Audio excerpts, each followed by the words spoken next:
जय हिंद साथियों।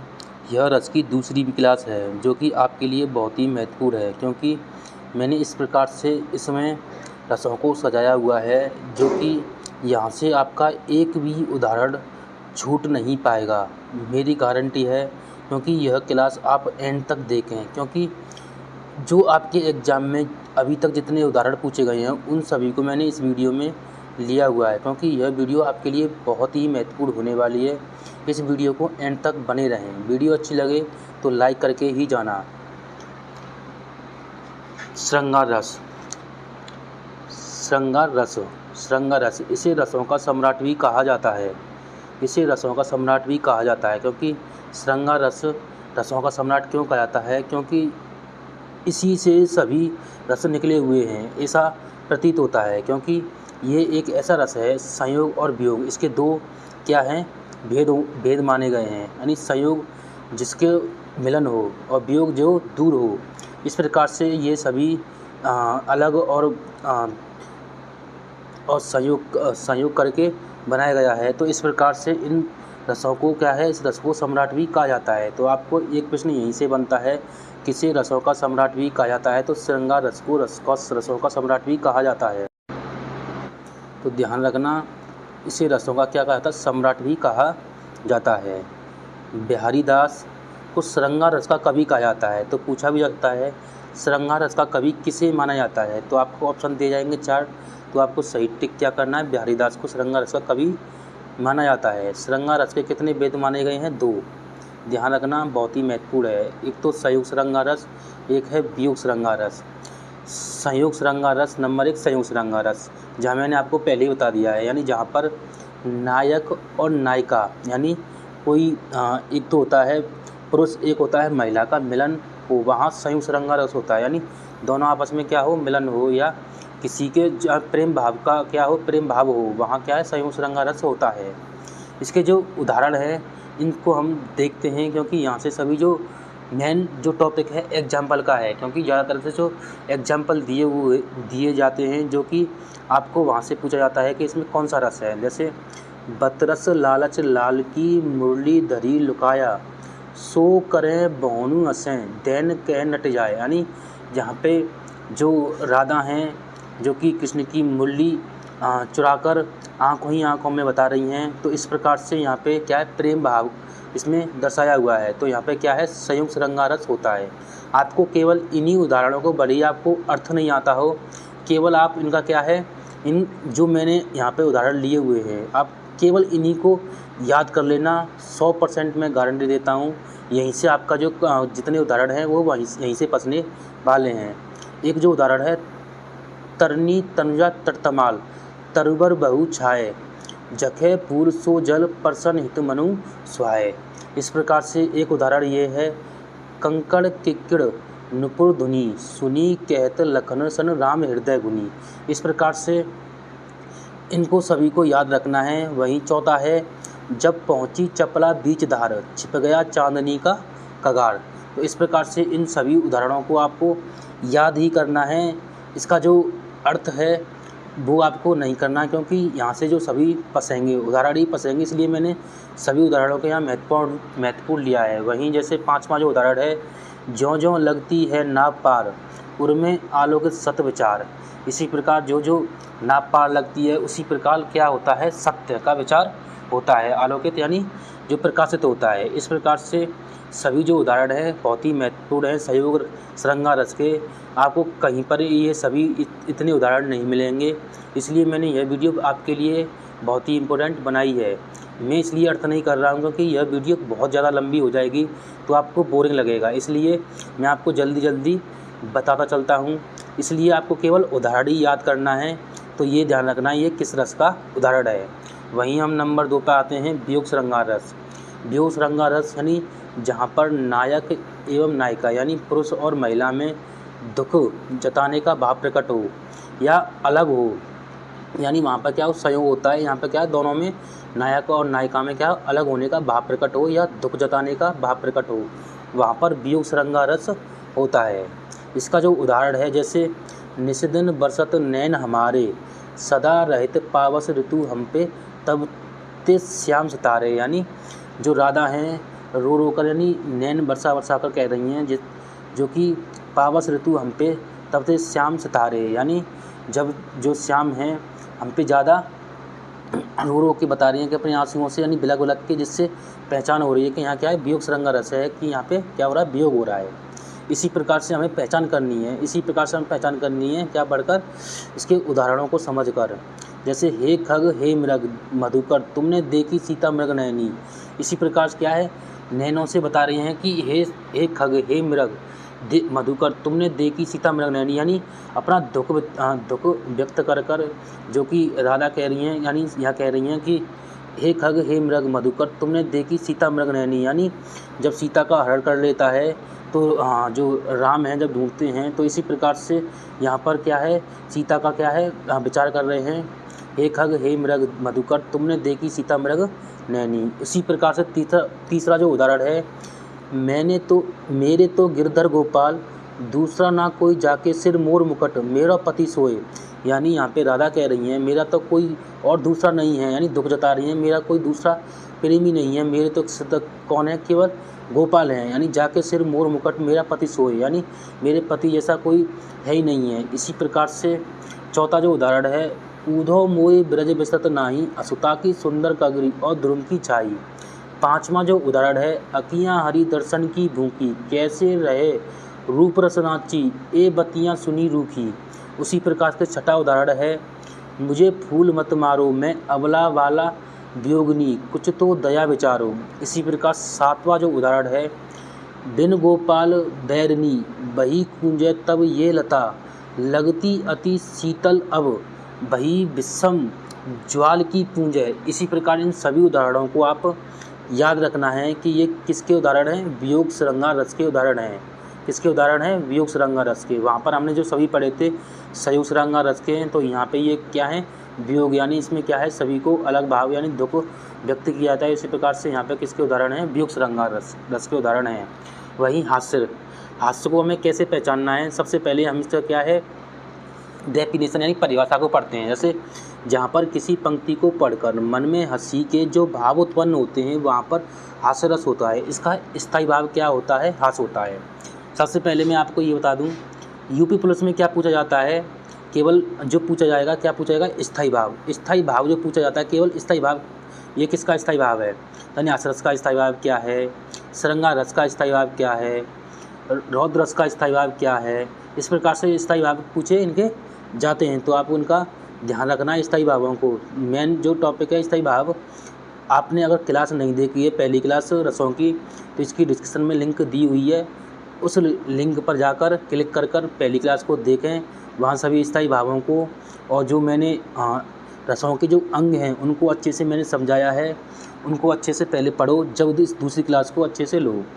इसका जैसे उदाहरण है, तंबूरा ले मंच पर बैठे प्रेम प्रताप, सांझ मिले 15 मिनट घंटा भर आलाप राग में मारा गोता, धीरे धीरे खिसक चुके थे सवेरे श्रोता। यानी यहाँ पे जो मेल मिला, जो कि यानी यहाँ के तंबूरा ले मंच पर बैठे प्रेम प्रताप, सांझ मिले 15 मिनट, यानी उसको जो कि बजाने का जो होता है उसमें क्या है, उसके सुर मिला रहे हैं, तो सुर नहीं मिल रहे हैं, 15 मिनट हो गए। वहीं घंटा भर आलाप, घंटा भर होता जा रहा है उसी, सो उनके जो सुर नहीं मिल रहे हैं, तो जितने बार जो बैठे हैं आसपास, तो सभी क्या हैं, उनके सुरों को यानी जो सुर हैं बिल्कुल बेकार आ रहे हैं, तो उन सुरों के चलते ही क्या है, सभी हंस पड़े हैं, यानी धीरे धीरे खिसक चुके हैं। तो यहाँ पे क्या है, हंसी का भाव उत्पन्न हो रहा है। इस प्रकार से हमें पहचान करनी है। वहीं इसका दूसरा जो उदाहरण है, बिंद के वासी उदासी तपोव्रतधारी महाबिनु नारी दुखारे, गौतम तीय तरी तुलसी सो कथा सुनी में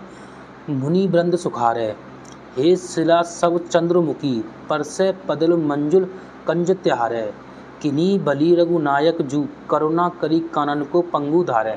इस प्रकार से इसके केवल 2 ही उदाहरण बहुत ही महत्वपूर्ण हैं, यहीं से ज़्यादा तरह से बनते हैं, तो आप इनको अच्छे से याद रखना है। भाई करुण रस जहाँ पर किसी भी प्रिय वस्तु यानी किसको प्रिय वस्तु या व्यक्ति के खोने का डर हो, तो वहाँ पर करुण रस होता है। इसका स्थायी भाव क्या होता है, शोक होता है, यानी हमारी कोई चीज़ है या कोई शोक कब जताया जाता है, यानी कोई क्या है, हमारी कोई प्रिय वस्तु हमसे दूर चली जाए या खो जाए, जैसे किसी के घर में क्या है मौत हो जाती है, लेकिन ऐसा बहुत ही गलत है।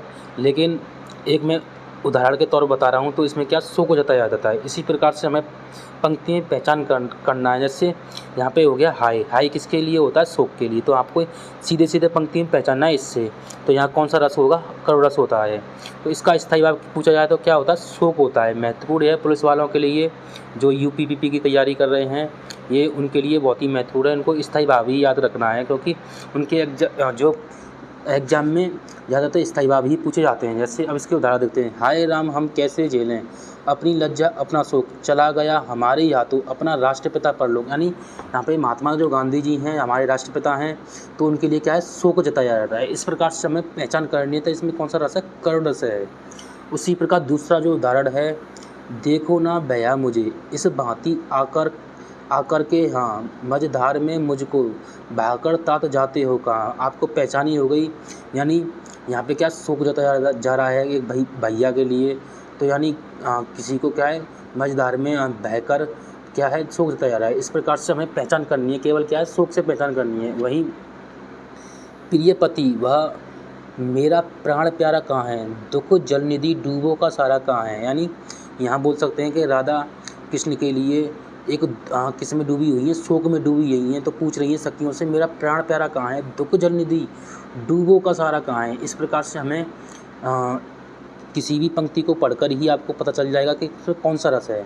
वहीं चौथा जो उदाहरण है, मन की उत्पत्त वेदना मन ही मन में बहती थी, चुप रह करके अंतर मन में कुछ मौन व्रतासी कहती थी, दुर्गम पथ पर चलने का वह सबल टूट गया था, अविचल अविकल वह प्राणी भीतर से ही टूट गया था। आपको पता ही है, पंक्ति को पढ़कर ही आपको पहचान हो जाएगी कि इसमें कौन सा रस है। तो यहाँ पे कौन सा रस है, करुण रस है। इस प्रकार से पांचवा जो उदाहरण है, शोक विकल सब रोहिणी। यहाँ पे शोक आ गया तो सीधे सीधे क्या टिक करना है, करुण रस। वहीं अभी तो मुकुट बना था मात, हुए कल ही हल्दी के हाथ, खुले भी ना थे लाज के बोल, खिले थे चुम्बन शून्य कपूर।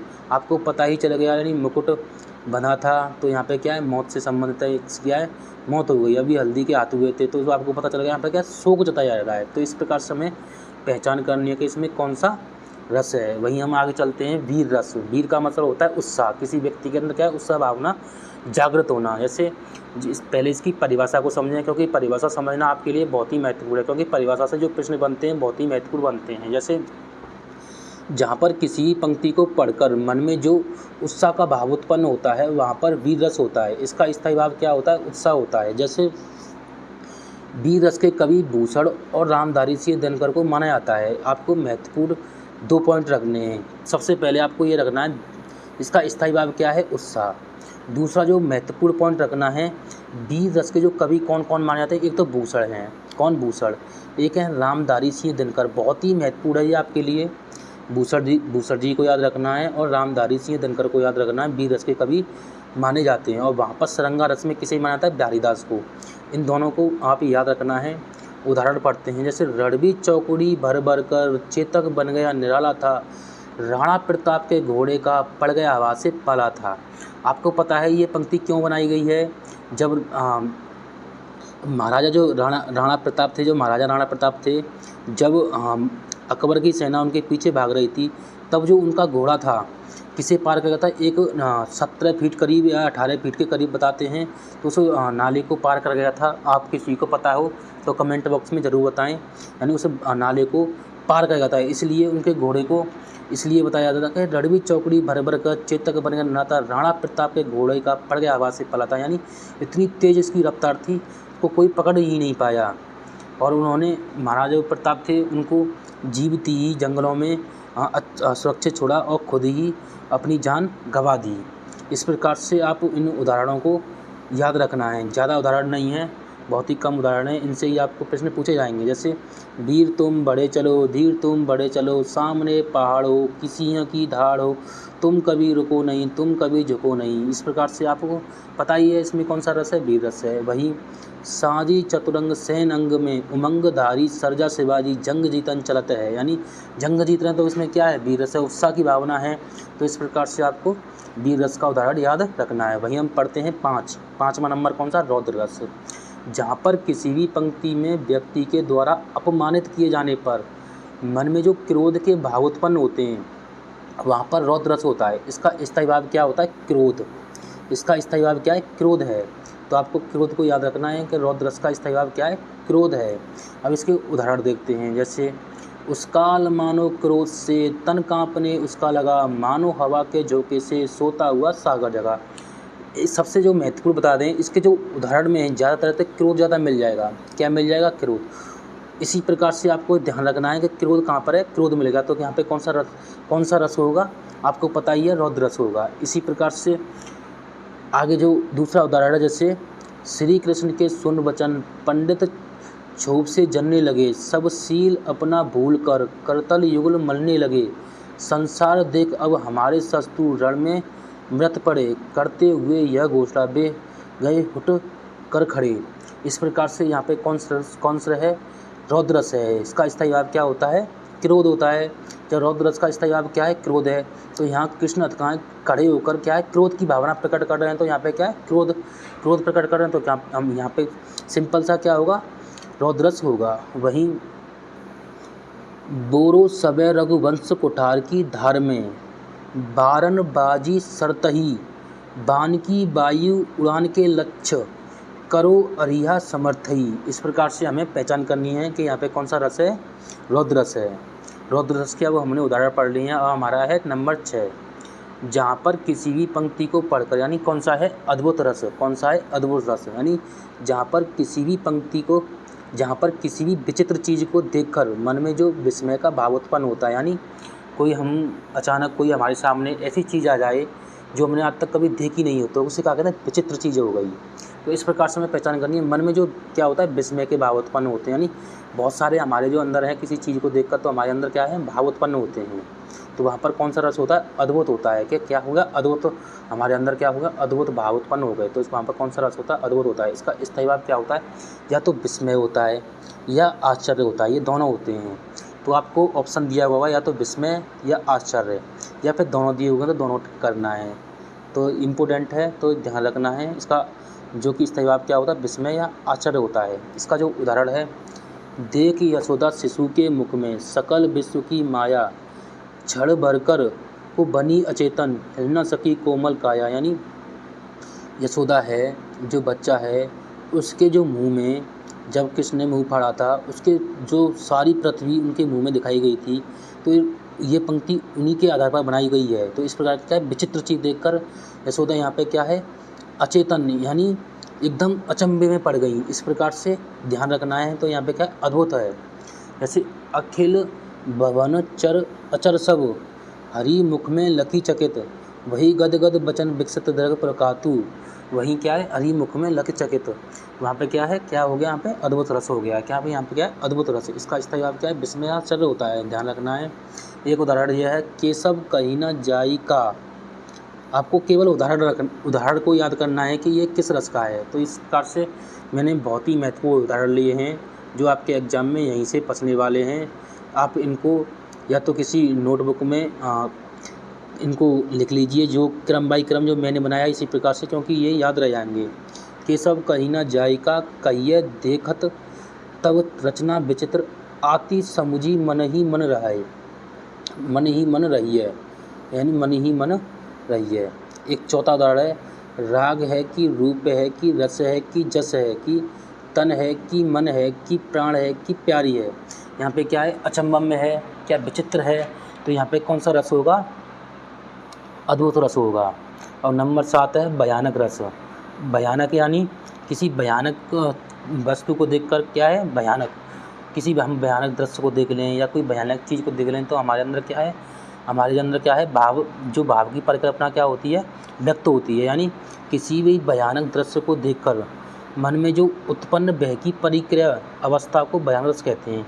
स्थायी भाव क्या होता है? भय होता है। क्या होता है भाव? स्थायी भाव क्या होता है? भय। यानी किसी चीज़ को हम या कोई भूत देख लें, भूत, इसे हम भूत कहते हैं, क्या देख लें, भूत देख लो तो हमारे अंदर क्या भय उत्पन्न हो जाएगा, रात भर डर लगेगा। तो इसलिए इसे क्या भयानक रस कहते हैं। यानी भयानक कोई चीज़ देख लो, भयानक रस कहते हैं। जैसे बाल दी विशाल विकराल ज्वाल जाल मारनो लक लीलबे को काल रचना पधारी है। इसी प्रकार क्या है, बाल दी विशाल विकराल ज्वाल मारनो, यानी क्या है, यानी क्या है, भयानक कोई चीज़ है। यानी जाल मान लो लक लीलबे को काल रचना पधारी है। आपने रामायण देखी होगी, उसमें उसका रोल किया हुआ है। वहीं उधर गरजती सिंधु लहरिया कुटिल गाल से जालों सी चली आ रही फैन फन उगलती फन फैलाए व्यालों सी। यानी उधर गरजती सिंधु लहरिया कुटिल गाल से जालों सी चली आ रही फैन उगलती फन फैलाए व्यालों सी।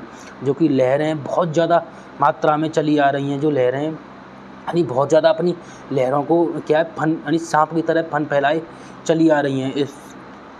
वहीं तीसरा जो उदाहरण है, मुन्ना तब मम्मी के सिर पर देख देख दो चोटी भाग उठा बह मानकर सिर पर नागिन लौटी। यानी भयानक क्या है, इसमें भय उत्पन्न हो रहा है। यानी मुन्ना जो बच्चा है छोटा सा, मम्मी की चोटियों को क्या है, सांप समझा बैठा है। यानी उसका क्या, उस सांप की जो सांप समझ बैठा है, तो उनको क्या चोटियों को देखकर क्या उसके अंदर भय बैठ गया है। इसलिए इसमें बताया गया है कि जो मुन्ना है चोटियों से समझकर भय मानकर क्या, इसमें कौन सा रस होगा? भयानक रस होगा। वहीं चौथा जो उदाहरण है, आज बचपन का कोमल गात जरा का पीला पात 4 दिन सुखद चांदनी रात और फिर अंधकार अज्ञात। तो इस प्रकार से यहाँ पे कौन सा रस है? भयानक रस है। वहीं इसका पांचवा जो उदाहरण है, बहुत ही महत्वपूर्ण उदाहरण है, एक ओर अजगर ही लखी एक ओर मृगराय विकल बटोई बीच ही पर्य मूर्छा खाए। ये बहुत ही महत्वपूर्ण उदाहरण है, बहुत बार पूछा भी गया है, आगे भी जो एग्ज़ाम होने वाले हैं उसमें भी पूछा जा सकता है। तो आपको ध्यान रखना है इसे किस रस का उदाहरण है? भयानक रस का उदाहरण है। वही नंबर 8 है विवश रस। विवश रस यानी किसी व्यक्ति के मन में घृणा के भाव उत्पन्न होते हैं, वहाँ पर विवश रस होता है। इसका स्थायी भाव क्या होता है? जुगुप्सा या घृणा होता है। ध्यान रखना है, या तो जुगुप्सा होगा या क्या होगा, घृणा होगा। इसका जो उदाहरण है, आंखें निकाल उड़ जाते क्षण भर उड़कर आ जाते जब सब जीव खींचकर कौवे चोला चोला कर खाते। आपको पता ही है यहाँ पे क्या है, जब कौवे मांस को चोला चोला कर खा रहे हैं, यानी आंखें निकाल उड़कर जाते, यानी किसी मृत पड़े हुए पशु हो उसकी आंखें निकाल कर या नोच नोच कर खा रहे हैं क्या, कौवे चोला चोला कर यानी चुन चुन कर उसे खा रहे हैं मांस को। तो यहाँ पे घृणा का भाव उत्पन्न होगा, यहाँ जुगुप्सा होगा। तो ये विवश रस होता है। कौन सा रस होगा? विवश रस। विवश का स्थायी भाव क्या होगा? जुगुप्सा या घृणा। बहुत ही महत्वपूर्ण है, बहुत बार पूछा गया इसका स्थायी भाव। यूपीपी यानी खासकर यूपीपी, तो ध्यान रखना है इनके स्थायी भावों को वेरी वेरी इंपॉर्टेंट है। मैं आपको बार बार कह रहा हूँ, यूपीपी के लिए बहुत ही महत्वपूर्ण है स्थायी भाव। और सबसे ज़्यादा खासकर स्थायी भाव इसी का पूछने वाला है जो एग्ज़ाम होगा यूपीपी का।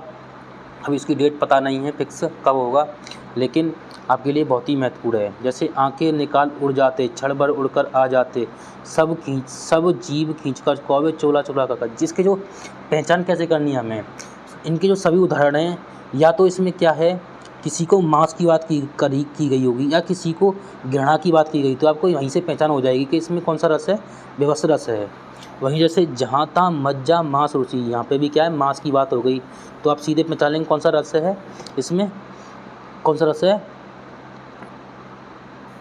यानी विवश रस है। इसका क्या है? विवश रस होगा। यानी कौन सा रस होगा? विवश रस। इसका स्थायी भाव क्या होता है? जुगुप्सा या घृणा होता है। इस प्रकार से हमें पहचान करनी है। वहीं घर में लाशें, अब यहाँ पे लाशें हो गई, बाहर लाशें, सड़क पर सड़ती हैं लाशें। अब जब सड़क पर सड़ेंगी लाशें तो क्या होगा? घृणा होगी। तो घृणा होगी तो यहाँ पे कौन सा रस होगा? विवश रस होगा। वहीं सिर पर बैठो काग आँख दो खात निकारत। अब जब सिर पर कौवा बैठा है, जब आँखों को क्या है, निकारत खींच कर क्या है, जी भाई खाएगा, तो क्या है यहाँ पे कौन सा रस होगा? बताइए। घृणा करेंगे, कोई भी कौवा है तो वहाँ पे किसी भी चीज़ को नोच नोच कर खाएगा, तो यहाँ पे घृणा करेंगे, यार मांस को खा रहा है, तो क्या कहेंगे? यहाँ पे कौन सा रस होगा? विवश रस होगा। इसका स्थायी भाव ध्यान रखना है, क्या होता है? जुगुप्सा या घृणा होता है। अब नंबर है 9, शांत रस वेरी वेरी इंपॉर्टेंट है। जब किसी परिस्थिति में मनुष्य के मन में वैराग्य की भावना उत्पन्न होती है वहाँ शांत रस होता है। इसका स्थायी भाव निर्विरोध होता है। जब वैराग्य की भावना कब उत्पन्न होगी, या तो किसी के यानी कह नहीं सकते कब व्यक्ति के अंदर जो वैराग्य की भावना उत्पन्न हो जाए, या किसी का व्यक्ति टेंशन में हो, दिमाग या टेंशन में हो, या किसी चंद वस्तु को देखकर ही उसके मन में क्या है वैराग्य की भावना उत्पन्न हो जाए, यानी सन्यासी। तो यहाँ कौन सा रस होता है? शांत रस होता है। इसका स्थायी भाव याद रखना निर्वेद होता है शांत रस का। कौन सा होता है? निर्वेद। उदाहरण देखते हैं, जैसे मन रे तन कागद का पुतला, लागे बूंद बिनसी जाए, छिनमें गर्व करे क्यों इतना। बहुत वेरी वेरी इंपॉर्टेंट है, बहुत बार पूछा गया है। आप इसको देख भी सकते हैं, बहुत बार पूछा गया है। मन रे तन कागद का पुतला, लागे बूंद बिनसी जाए, छिनमें गर्व करे क्यों इतना। एक इसका जो उदाहरण है ये है, अब वो न शांति यहाँ पे लो, अब लो ना नशांति न नशे हो, यानी यहाँ ला होगा, अब लो ना नशांति ना नशे हो। वहीं तीसरा उदाहरण है, तपस्वी क्यों इतने हो क्लांत, वेदना का यह कैसा है वेग। यानी यहाँ पे शांत हैं, यानी तपस्वी क्यों इतने हो शांत, क्या वेदना का कैसा है वेग। इसी प्रकार आहा तुम कितने अधिक अथास, बताओ यह कैसा उद्वेग। तो इस प्रकार से इन सभी को उदाहरणों को, शांत रस के उदाहरणों को याद रखना है। और इसके मैंने सभी उदाहरण लिए हुए हैं, करीबन 7-8 उदाहरण हैं जो कि बहुत ही महत्वपूर्ण हैं। इन सभी को आप याद करके रखना है। यहीं से प्रश्न जो बनेगा तो यहीं से पूछे जाएंगे। जैसे नंबर 4 है, समरस थे जड़ या चेतन, सुंदर साकार बना था चेतनता, एक बिलसती आनंद अखंड घना था। नंबर 5 है, देखी मैंने आज जरा, हो जावेगी क्या है ऐसी ही मेरी यशोधरा, हाय मिलेगा मिट्टी में यह बड़ सुगर खड़ा। यानी जो बुद्ध हैं उनकी पत्नी है, जो कि इनके अंदर वैराग्य की भावना, जो लोगों को देखकर, जैसे बुढ़ापा देखा, सन्यासी आदमी देखा, बुढ़ापा देखा, बीमार देखा, है ना, इसी प्रकार से उनको देखकर वो उनके अंदर क्या है वैराग्य की भावना उत्पन्न हो जाती है। वहीं यशोधरा को देखकर क्या मेरी भी यशोधरा ऐसी बूढ़ी हो जाएगी, तो इनके अंदर क्या है वैराग्य की भावना उत्पन्न होती है। इसलिए कहा नहीं जाता किसी भी व्यक्ति की जो वैराग्य की भावना है किसी के द्वारा जागृत हो सकती है। वहीं पाड़ी ही तय हिम भया, हिम है गया भिलाई, जो कुछ था साई भया, सब कुछ कहा ना जाई। इसी प्रकार 7वां जो उदाहरण है, जब मैं था हरि नहीं, अब हरि है मैं नहीं, सब अंधियारा मिटी गया, जब दीपक देखा माई। यानी जब मैं था हरि नहीं, जब मेरा जो जन्म था तब हरि नहीं था, अब मैं नहीं हूँ तो हरि है। इस प्रकार से यहाँ पे क्या है वैराग्य की भावना क्या उत्पन्न कर रहा है। तो यहाँ पे कौन सा रस होगा? शांत रस होगा। वहीं हम नंबर 10, भक्ति रस। भक्ति रस यानी इस रस में ईश्वर की अनुरक्ति या अनुराग का वर्णन रहता है। यानी हम भक्ति करेंगे, किसी के आराधना करेंगे तो क्या होगा ईश्वर की हम करेंगे। तो इस प्रकार से क्या उसमें भक्ति रस होता है। इसका जो स्थायी भाव होता है ये तो भगवत होगा या अनुराग होगा। ऑप्शन में दोनों टिक करना है, अगर दोनों हो तो। अगर एक है तो एक ही करना है, यानी भगवत या अनुराग होता है भक्ति रस का स्थायी भाव। जैसे किसी भी भगवान की हम क्या करें आराधना करें, जैसे राम जपू राम जपू राम जपू बावरे, घोर भव नीर निधि नाम निज नावरे। इसी प्रकार से क्या है राम की क्या है आराधना कर रहे हैं। जैसे मेरी भव वादा हरो, राधा नागर सोई, जा तन की जाई पे, श्याम दरित दुति धोई।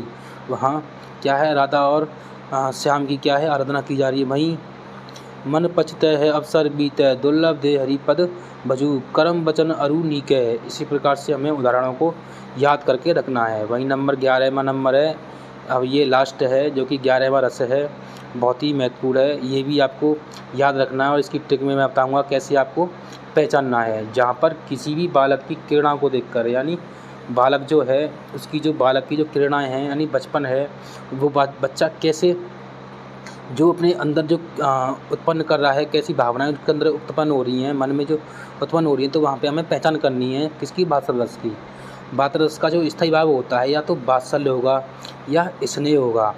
इसी प्रकार से क्या बच्चे के अंदर क्या होता है प्रेम की भावना उत्पन्न होती है। जो बच्चा हमें खेलता है तो यानी किरणाएं खेलने जो खेलता है बच्चा किसी आंगन में, तो क्या है खेलता है तो हमें बड़ी क्या स्नेह यानी उसके अंदर क्या है बहुत यानी प्रेम तो झलकता है। इस प्रकार से हमें इसमें क्या पहचान करनी है। पहचान 2-3 तरीक़ों से करनी है। जैसे हम उदाहरण देखते हैं, जैसे किलकत कहना गुटरवन आवत, मणि में कनक नंद के आंगन, बिंब पकड़ीवे घावत। आपको सबसे पहले ध्यान कहाँ देना है, एक तो किलकत पर ध्यान देना है और एक कहाँ देना है, गुटुरवन पर, क्योंकि ये सभी में जो पंक्ति हैं, दोनों ये शब्द हैं, सभी मिल जाएंगे तो आप इनसे पहचान कर सकते हैं। जैसे दूसरा जो उदाहरण देखते हैं, जैसे शोभित कर नवनीत लिए गुटुरनी, आ गया ना गुटुरनी शब्द, तो आपको पहचान करनी है कौन सा रस है यहाँ पे, वासर रस है। जैसे चलत रेणु तन मंडित मुख दधि लेप किए, इसी प्रकार से हमें पहचान करनी है। एक है किलकत, अब किलकत यहाँ पे मिल गया, किलकत अरे मैं निह निहारूं, इन दांतों पर मोती बारूं। वहीं चौथा जो है संदेशो देव की सो कहियो, हो तो दाए त्यारे सुत की कृपा कृत रहियो। इसी प्रकार से हमें पहचान करनी है। वहीं जसोदा हरि पालने झुलावे, हलरावे दुलरावे मलरावे, जो सोई कछु गावे, यानी कृष्ण को पालने में जो कि यशोदा मैया हैं उनको झुला रही हैं। तो यानी जो अपने मुंह में आ रहा है उनको बच्चे के लिए सुलाने के लिए माँ जो लोरी सुनाती है, उसी प्रकार से यशोदा जो मैया हैं अपने बेटे के लिए क्या कर रही हैं, लोरी सुलाने के लिए लोरी गा रही हैं। इस प्रकार से हमें सभी को क्या है, याद रखना है। यह वीडियो यहीं तक ही है। आपको ये वीडियो कैसी लगी कमेंट बॉक्स अपनी राय ज़रूर दें, और आपको जो नेक्स्ट वीडियो आएगी छंदों के लिए आएगी, उन छंदों को भी मैं इसी प्रकार से अच्छे से समझाऊंगा, जो बहुत ही महत्वपूर्ण तरीके से मैं आपको बताऊंगा किस प्रकार से हमें छंदों की पहचान करनी है। और सबसे पहले मुझे आप कमेंट बॉक्स में ये बताएं यह वीडियो आपको कैसी लगी, और आपको एक बार पढ़कर ही आनंद आ जाएगा। जो सभी जो एग्जाम्पल मैंने बताए हुए हैं वो बहुत ही महत्वपूर्ण हैं, और सभी जो एग्जाम्पल हैं आपके जो एग्ज़ाम होगा यहीं से सभी मिल जाएंगे।